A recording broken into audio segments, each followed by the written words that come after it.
आ रही है, अच्छा। बिस्मिल्लाह रहमान रहीम।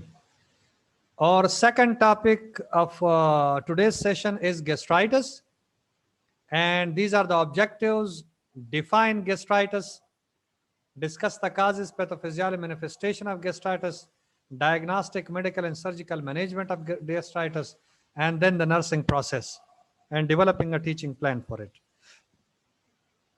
So what is gastritis? It is inflammation of the gastric or stomach mucosa. Mucosa का मतलब है जो ऊपर वाला लेयर है, ठीक है ना, वो म्यूकोजा है। Gastritis may be acute, lasting several hours to a few days, or chronic, resulting from repeated exposure to irritating agents or reoccurring episodes of acute gastritis. ये मुख्तसर मुद्दत के लिए भी हो सकता है जिसको आप acute कह सकते हैं, और ये तवील मुद्दत से भी हो सकता है जिसको आप क्रॉनिक कहते हैं। आहिस्ता आहिस्ता इरिटेशन होते हैं, एक्सपोजर होता है, और फिर जख्म जब बन जाता है तो वो क्रॉनिक गैस्ट्राइटिस कहलाता है, बहुत बड़ा जख्म होता है, ठीक है ना। या फिर अगर एक्यूट गैस्ट्राइटिस बार बार आता है, एपिसोड हर हफ्ते में, हर महीने के बाद आता है, तो ये भी क्रॉनिक गैस्ट्राइटिस को डेवलप कर सकता है। Acute gastritis is often caused by dietary indiscretion. The person eat food that is contaminated with disease-causing microorganism or that is irritating. ऐसे खुराक खाना जो या तो सख्त खुराक हो जिसको आप पूरी तरह चबाते नहीं हो और वो स्टमक में चला जाता है तो वो सख्त होता है, इरिटेट करता है, या फिर ऐसे खुराक जो जरासीम से कंटामिनेटेड हो। फॉर एग्जाम्पल जैसे चाइनीज जो है वो ये सड़ी हुई चीजें खाते हैं, मैंने सुना है, लिटरेचर अभी तो मेरे पास नहीं है, तो वो भी स्टमक गैस्ट्राइटिस का सबब बनते हैं। Other causes of acute gastritis include overuse of aspirin and other non-steroidal anti-inflammatory drugs, excessive alcohol intake, bile reflux and radiation therapy. जो दूसरे वजूहात हैं उसमें क्या है, ओवर यूज ऑफ एस्पिरिन, जो लोग जोड़ों के बीमार का शिकार हैं, कार्डियक डिजीजेज हैं, और वो एस्पिरिन का इस्तेमाल करते हैं, and other non steroidal anti inflammatory drugs, for example Brufen है, इस तरह न्यूरोफ्लेक्स हैं, जितनी भी दर्द की दवाइयां होती हैं non steroidal, excessive alcohol intake करते हैं, बाइल रिफ्लक्स होता है, बाइल जो है उनका स्टमक में आ जाता है, और radiation therapy, specially those people who are working in radiology department, तो ये रेडिएशन जो है ना वो थेरेपी उनको मिलती है, या एक्सपोजर होता है, या फिर वो थेरेपी पे जो होते हैं, यानी कैंसरस पेशेंट रेडिएशन थेरेपी पे होते हैं, और जो स्टाफ हैं वहां पर जो काम कर रहे होते हैं उनका भी एक्सपोजर होता है। A more severe form of acute gastritis is caused by the indigestion of strong acid or alkali, which may cause the mucosa to become gangrenous or to be perforate. वही जब बहुत ज्यादा एसिडिक होता है या बहुत ज्यादा अल्कलाइन इन नेचर होता है कोई चीज, तो ये आपके मैदे को डैमेज कर देता है और गैंग्रीन होता है। गैंग्रीन का मतलब ये है कि ब्लड सप्लाई कट हो जाती है, वो काला बन जाता है, और फिर यह सुराख होकर परफोरेट हो जाता है। Chronic gastritis and prolonged inflammation of the stomach may be caused by either benign or malignant ulcer of the stomach or by the bacteria Helicobacter pylori. कहते हैं कि chronic gastritis जो है and prolonged inflammation of the stomach may be caused by either benign or malignant ulcers. ये benign या malignant ulcers की वजह से, मेलिग्नेंट अल्सर का मतलब है कि वो फैल जाता है, बेनाइन का मतलब है कि वो एक जगह पर होता है, या बैक्टीरिया जो हेलिकोबैक्टर पाइलोरी कहलाता है, ये भी अटैक करते हैं स्टमक के टिश्यूज पे और उसको डिस्ट्रॉय करने की कोशिश, डिस्ट्रॉय करते हैं। Chronic gastritis is sometimes associated with autoimmune diseases such as pernicious anemia, dietary factors such as caffeine, the use of medication, especially NSAIDs, and in non-steroidal anti-inflammatory drugs, alcohol, smoking, or reflux of intestinal contents into the stomach. बहुत सारे वजूहात है ना। वही chronic gastritis जो है sometimes autoimmune disease. अब autoimmune disease क्या है, जैसे एलर्जिक कंडीशन है, जैसे सिस्टमिक लूपस एरिथमेटस है, और जो अपना इम्यून सिस्टम एंटीबॉडीज पैदा करके अपने टिश्यूज पर अटैक करते हैं, उसको ऑटोइम्यून डिजीज कहते हैं। Such as pernicious anaemia. अब पर्नीशियस अनीमिया क्या होता है कि ये विटामिन B12 डेफिशिएंसी की वजह से डेवलप होता है, और ये उस वक्त डेवलप होता है जब आपके मैदे का लोअर पोर्शन, जिसको एंट्रम कहते हैं, ये देखें, ये अगर आपका स्टमक है ऐसे, ये स्टमक, ये फिर यहाँ पर ड्यूडिनम में, तो ये वाला पोर्शन जो है ये एंट्रम कहलाता है, एंट्रम। और यहाँ से एक चीज रिलीज होती है, एक फैक्टर, जिसको इंट्रिंसिक फैक्टर कहते हैं। क्या? Intrinsic factor. ये लिख के जरा, इंट्रिंसिक फैक्टर। तो ये intrinsic factor vitamin B12, vitamin जो B12 है उसको एब्जॉर्ब करने में मदद देता है, स्टमक में एब्जॉर्ब हो जाता है। लेकिन जब यहाँ पर जख्म हो जाता है तो ये इंट्रिंसिक फैक्टर रिलीज नहीं होता, और जब ये रिलीज नहीं होता तो विटामिन B12 जो है वो एब्जॉर्ब नहीं होता। ये नहीं होता तो फिर इससे जो एनीमिया डेवलप होता है उसको पर्नीशियस एनीमिया कहते हैं।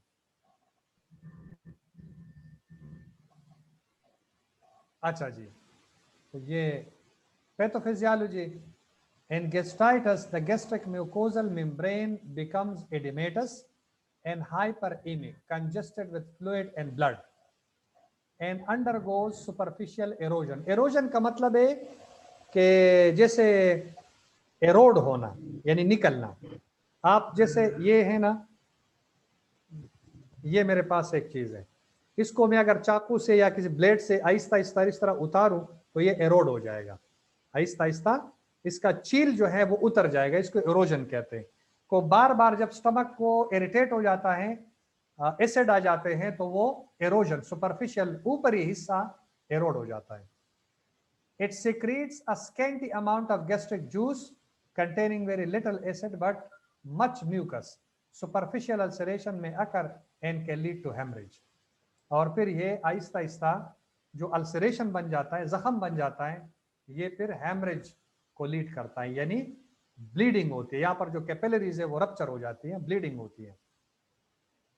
क्लिनिकल मैनिफेस्टेशन अक्यूट गैस्ट्राइटिस के लिए, तो अक्यूट गैस्ट्राइटिस के लिए जो क्लिनिकल मैनिफेस्टेशन है, the patient with acute gastritis में हैव एब्डोमिनल डिस्कम्फर्ट, पेट में दर्द होगा, सर में दर्द होगा, मतली होगी, भूख का न लगना एनोरेक्सिया, वॉमिटिंग होती है, हिकअपिंग होती है, हटकी आ जाना, हाँ, हटकी, हिकअप्स, जो हटकिया होती है। जी सर, हमारे पास एक पेशेंट आया था, उसको कंटिन्यूस हिकअप था ना, तो उसका क्या फिर वो उसको स्टॉप नहीं हो रही थी, तो वो कह रहा था कि शायद कोई टैबलेट लेता है तो उसके बाद वो स्टॉप होती है, तो वो कंटिन्यूस मतलब उसको हो रही थी। तो सर ये किस इसमें होता है कि उसको कंटिन्यूस होती रहती है? ये डायाफ्राम नहीं है, डायाफ्राम, ये डायाफ्राम के साथ के मूवमेंट के साथ जो है ना इसका एसोसिएशन है, डायाफ्राम जो है। तो मतलब ये लीवर डिजीजेस में भी होते हैं, क्योंकि वहां पर जो है आपका एसाइटिस होता है, तो एसाइटिस की वजह से चूंकि प्रेशर बढ़ जाता है डायफ्राम पे, हाँ, तो इस वजह से भी हिकअप स्टार्ट हो जाते हैं। हाँ, ये हटकियां, ये मैंने शायद इंटरचेंजेबली कहा, बेल्चिंग डकार को कहते हैं, हिकअप्स जो है ना वो हटकियों को कहते हैं ना, हटकियां आ जाना। तो उसमें अगर मैंने कुछ कहा है ये उल्टा कहा है तो आप इसको समझ लिए, हिकअप, हटकियां, बेल्चिंग डकार। Some patient however have no symptom, कभी कभार लोगों को साइन सिम्टम भी नहीं होते, मतलब डिजीज होती है लेकिन साइन सिम्टम उनको नहीं भी होते। अच्छा, क्रॉनिक में क्या? The patient with chronic gastritis में complain of anorexia, heartburn after eating, belching, a sour taste in the mouth और नाजिया एंड वॉमिटिंग। डकार होते हैं उनको, यहाँ पर जो मैदे में मतलब जलन होती है, हार्ट बर्न जिसको आप कहते हैं, भूख उनको नहीं लगती, ठीक है जी, और मैदे का ये जो मुंह का जायका है वो बिल्कुल सोर होता है, जैसे तुर्श सा नहीं होता, सोर, तुर्श, नाजिया एंड वॉमिटिंग, ये भी इसमें कॉमन है। Patient with chronic gastritis from vitamin deficiency, usually have evidence of malabsorption of vitamin B12 caused by antibodies against intrinsic factor. अभी इंट्रिंसिक फैक्टर की मैंने बात की थी। तो इंट्रिंसिक फैक्टर कैसे खत्म हो जाता है? अगर कोई एंटीबॉडीज अटैक करता है टिश्यूज पे जहां से इंट्रिंसिक फैक्टर जो है ना वो प्रोड्यूस होता है, तो फिर क्या होता है कि ये विटामिन B12 के जो विटामिन है वो एब्जॉर्ब नहीं होते और पर्नीशियस एनीमिया जो है ना वो डेवलप हो जाता है। Assessment diagnostic finding. Gastritis is sometimes associated with the achlorhydria. achlorhydria का मतलब है कि HCl का प्रोड्यूस ना होना, जो तेजाबियत है वो HCl प्रोड्यूस नहीं होता। hypochlorhydria, absence or low level of hydrochloric acid production, क्योंकि जो आपके सुपरफिशियल जितने भी सेल्स होते हैं, जो सेल्स होते हैं जिससे HCl की प्रोडक्शन होती है वो तो खत्म हो जाते हैं, तो फिर HCl प्रोड्यूस नहीं होता। Or with hyperchlorhydria, high level of HCl, यानी कुछ सेल्स अगर बचे हुए तो वो एक्सेसिव प्रोडक्शन कर देते हैं।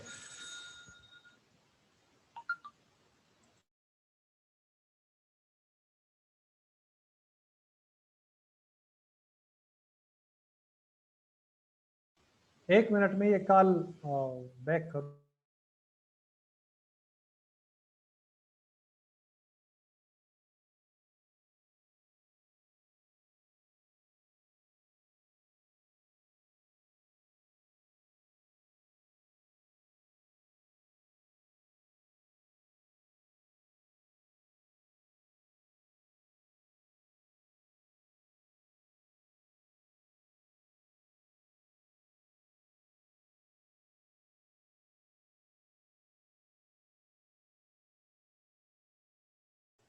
चले जी,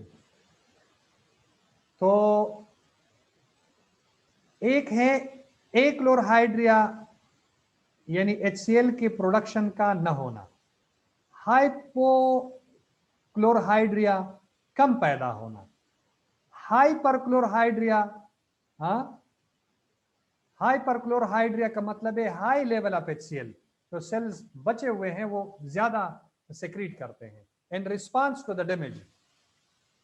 Diagnostic can be determined by endoscopy, upper GI radiographic studies and history examination of a tissue specimen obtained by biopsy. Diagnosis हम कैसे बनाते हैं? या तो एंडोस्कोपी करते हैं, अपर GI रेडियोग्राफिक स्टडीज कर देते हैं, histologic examination of a tissue specimen करते हैं obtained by biopsy. In addition to biopsy, other diagnostic measure for detecting H. pylori include serologic testing for antibodies against the H. pylori antigen. इसमें और क्या करते हैं बायोप्सी के अलावा? जो H. pylori है बैक्टीरिया, उसके लेवल को देखते हैं, तो ब्लड भेज देते हैं और उसमें लेवल मालूम करते हैं कि इसका लेवल क्या है।